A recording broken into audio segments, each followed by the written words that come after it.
You've planned the lesson, the activity is solid, but when you ask a question, half the class goes quiet and the other half starts messing around. And in that moment, you're thinking, why won't they talk to me?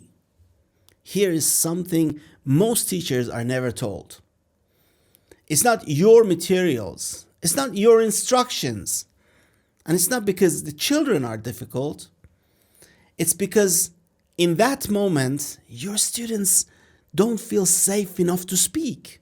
Not safe from you, not safe from rules, safe enough to be wrong. Most teachers have a name for this problem. It's called rapport. But that word hides what's really going on. Because this isn't about being fun. It's not about jokes or energy. It's about psychological safety. And in this video, I'll show you how to build the kind of safety that makes children want to speak, want to take risks, and stay engaged without losing control of your class. And just as importantly, what to do when the safety cracks. Because it will. Hi, I'm Nasser Musafoi, and every Thursday on Teaching Dream, we break down teaching English into practical moves. The moves you can actually use tomorrow morning in your class. Stay until the end, because one habit many teachers use to protect rapport actually destroys it quietly. Let's get into it.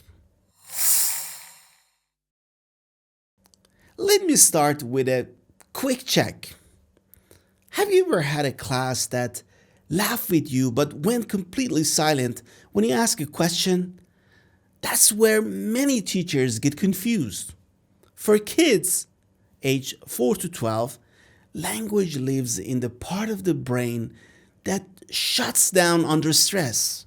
If they don't feel safe, they don't take risks. No risks means no speaking. No speaking means no learning. So, here is what's actually happening. Rapport is not being fun or nice. Rapport is safety that feels real, and care, the care that feels personal. When children feel safe, their brain lowers anxiety. Teachers call this the affective filter. In simple words, stress goes down, language comes out. That's why rapport is a teaching skill, not a personality trait. It's your setup. Many new teachers think, if I'm energetic and friendly, rapport will happen. So they entertain, they joke, they smile, non-stop. But safety is not excitement. Safety is knowing what to expect and knowing you're not alone. Safety cracks because of small things, the kind you don't even think about. A child raises their hand and you say, hold on, and never come back to them. Or a student gives a wrong answer and you move on a little too fast. That's when trust starts to show cracks. It happens one way or another. Silence, skipping eye contacts, or the opposite, joking to pull attention. That isn't a behavior problem. It's a stress reaction in their nervous system. So, before asking, how do I make this fun? Ask one better question.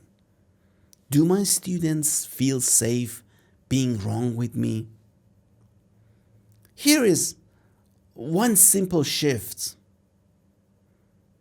You can slow your first response to mistake. Instead of quick correction, try calm noticing.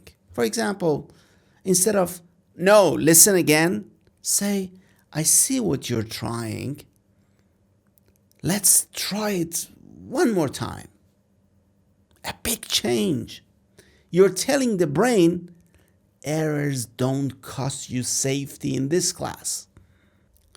If this sounds familiar, hit the like button and subscribe. That tells me to make more videos. By the way, there is a downloadable teacher's guide link in the description. Don't miss it. Now, if safety is the goal, the next question naturally follows is, how do you build it fast every single day? Here is where many English teachers lose their biggest opportunity. The most important part of your lesson is not the activity, it's the first 5 minutes. At the start of class, children's brain asks one silent question. Am I seen here? Answer yes, and attention opens. Answer no, and everything else works harder. Those first minutes set emotional tone. Once it's set, it resists change. But what do teachers normally do to fix it? It's not so good, but teachers rush. They prepare the board before class even starts. They organize papers. They say, "Sit down, please." Nothing is wrong, but nothing connects. By the time teaching starts, the emotional window is closed. So how do you keep that window open? Think of this as an investment, not a warm-up. Step 1, door greetings with names. One child at a time, name first, always. "Good morning, Lena." Pause, eye contact. Then start the lesson. The second thing you have to do is eye-level positioning. Kneel, sit on chair, lower your body. Height sends power signal. Lowering yourself sends safety. There is a last small habit that matters. Let students see something human about you. For example, "I'm still waking up. If I write this wrong, sub me." Use a mystery box or a photo. For example, "Do you know my favorite pet?" No long story, no moral at the end. Kids don't need your biography, they need to feel invited to your world. Now, watch what happens. Hands rise faster. Eyes track you longer. Voices come out sooner. If you want more examples of ready-made mystery box prompts, check the resource link in the description. You can use them tomorrow. And once connection is built, especially at the door, something deeper becomes possible inside the room. Identity recognition. Let me ask you this question. What's the first thing a child brings to your classroom? No, it's not their book. It's not their English level. Their name. And this is very important. A name tells a child you exist, you belong. For young learners, learning feels personal. If identity feels invisible, effort drops. If identity feels respected, risk-taking rises. Names aren't for control. It tells a child, I see you. But what do teachers usually do? Teachers shorten names. They anglicize them. They avoid hard pronunciations. I'll call you Sam. It's easier. Why? What children hear is part of you is inconvenient. That wall isn't quiet, but it's strong. Instead, learn the real pronunciation. Ask once. Practice out loud.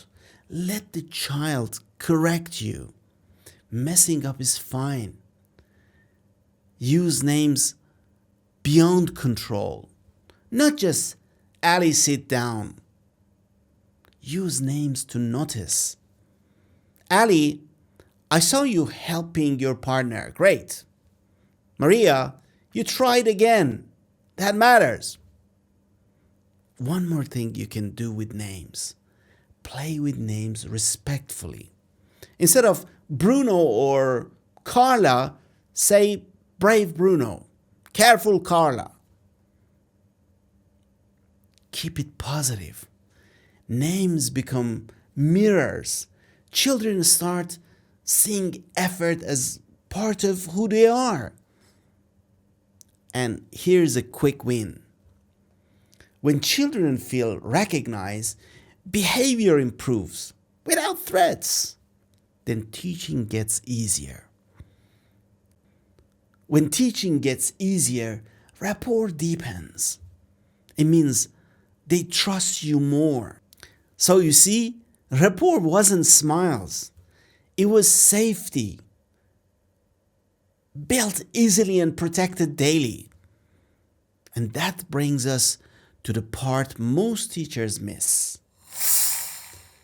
Children don't trust nice teachers. They trust predictable ones. Rapport is like a bank account. Every come-expected reaction is a deposit. For example, a wrong answer and you respond calmly every time. It's a deposit. A hand goes up and you always come back to it. Deposit. Sudden mood shift. Withdrawals. And children notice withdrawals fast.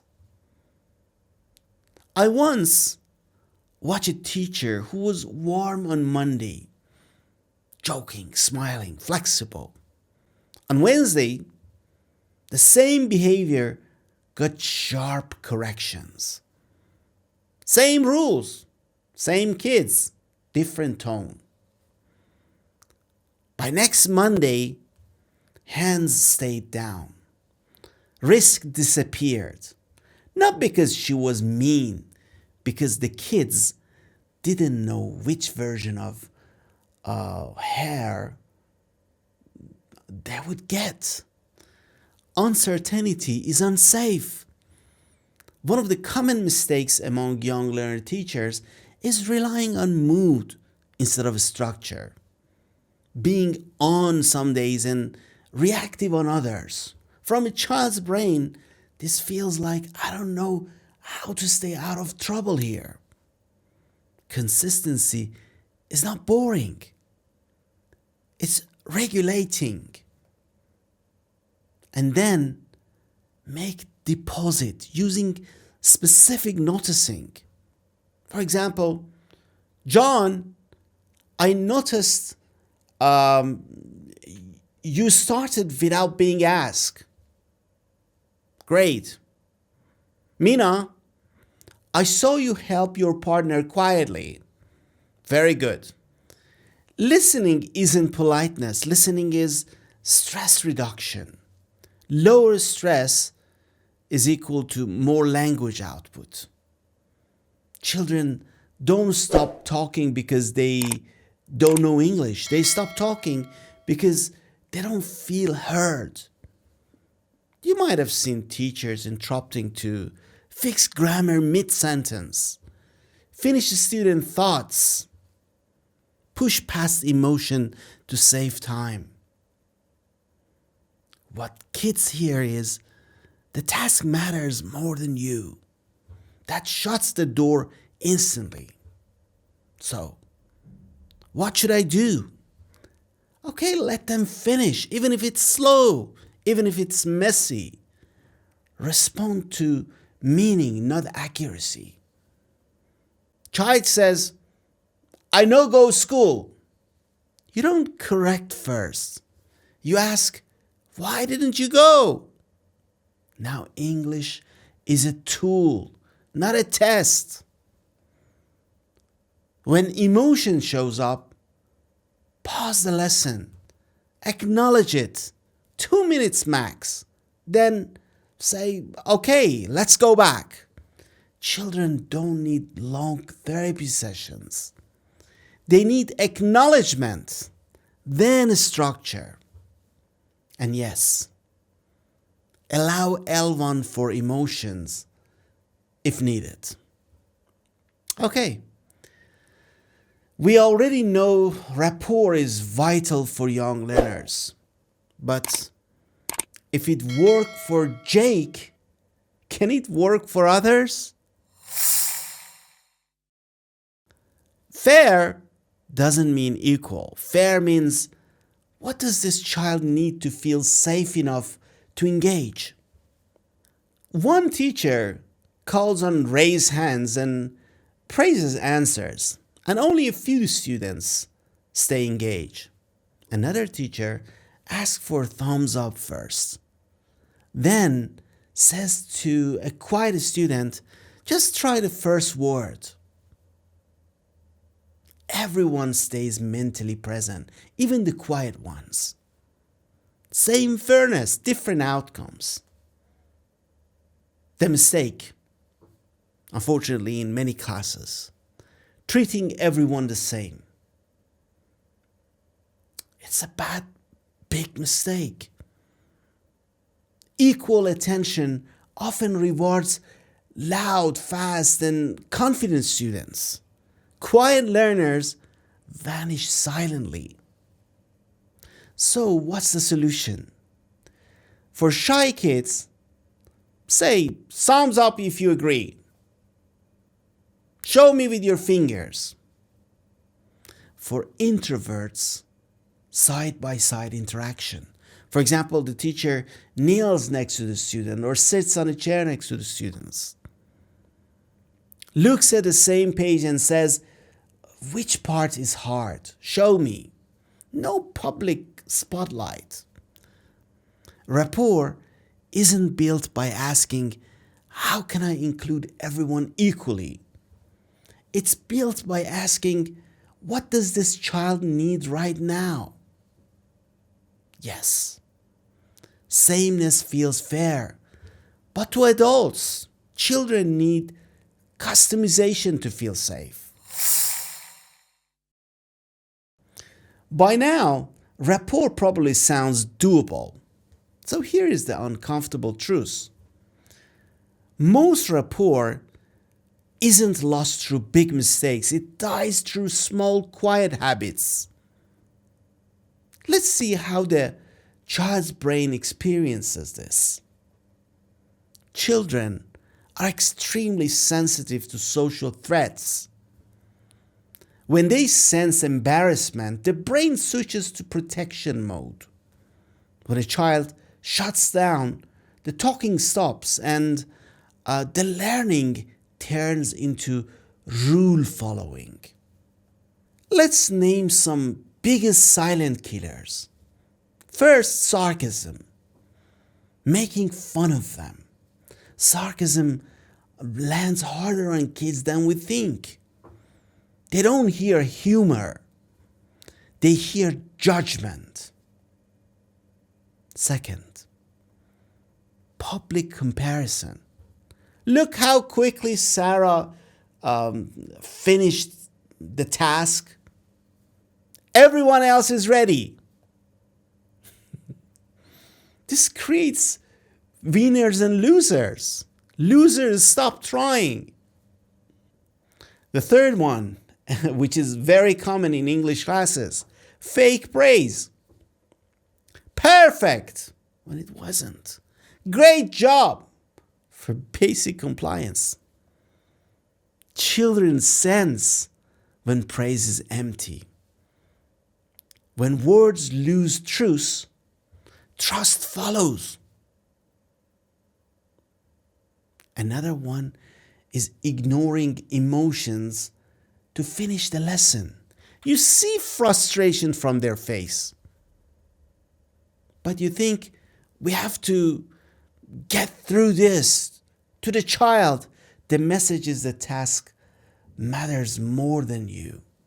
So, what to do instead? Instead, 30 seconds of repair saves 30 minutes of resistance. This part is hard to hear, but here is the relief.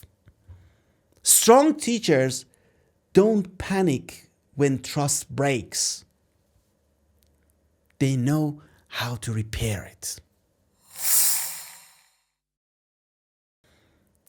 Let's normalize something.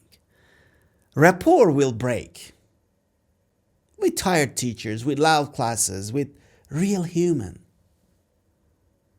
Professionalism is not perfection, it's repair.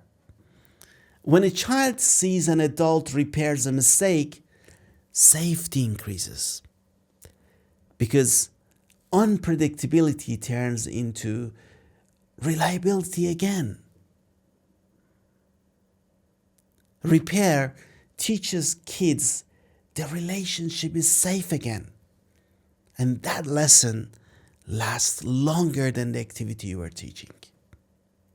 When rapport breaks, the worst thing to do is just move on.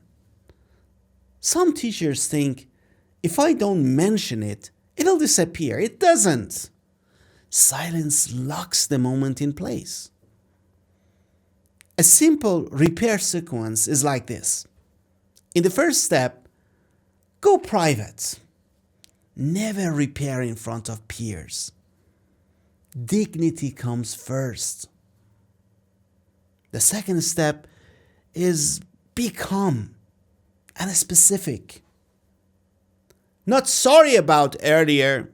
Say, I'm sorry I raised my voice. Name the behavior, not excuse. The next thing is reset the relationship.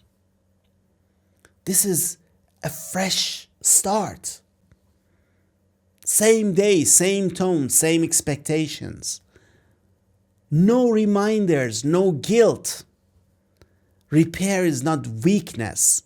When you repair, students see you are in charge and trustworthy. Children don't need perfect adults. They need believable ones. So, I'm sure you've got a lot from this video, but I want to have a very quick review. Rapport is built through safety, protected through consistency, but damaged by small habits. But the good news is it can be restored and repaired. That's the whole cycle. And once you understand it, rapport stops being mysterious. It becomes a skill. Remember, to win trust, you don't need a new personality. You don't need better jokes. You don't need to be louder. You need small, consistent moves. The moves that tell children you're safe here. Thanks for watching.